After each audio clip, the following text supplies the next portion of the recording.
Hello साथीहरू, अझ पनि म कामतिरै छु होइन। अलैँची गोडमेलको काम चाहिँ गरिरहेको छु। विशेष गरी अहिले चाहिँ मुसाबाट बचाउनलाई चाहिँ अहिले अलैँची गोड्ने गरिन्छ होइन।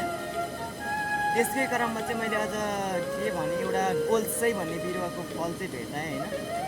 त्यो चाहिँ तपाईँहरूलाई देखाउन गइरहेको छु होइन। कस्तो हुन्छ भन्ने जिज्ञासा हुन्छ होइन, त्यही भएर मैले देखाउन लागेको होइन।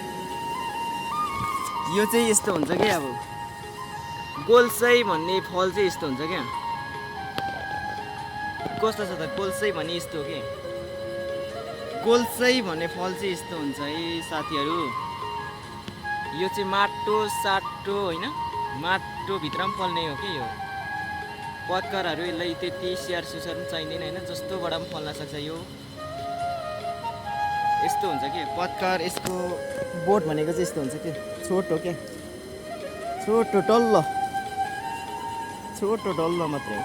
भर्लाङको जस्तो हुँदैन कि यो चाहिँ छोटो डल्लो, त्यही भएर यसलाई गोल्सै भनेको। यो गिलास जस्तो फल्ने हुन्छ कि यो, सेम गिलास हुन्छ यो। अब निकाल्दाखेरि यो निकाल्दाखेरि चाहिँ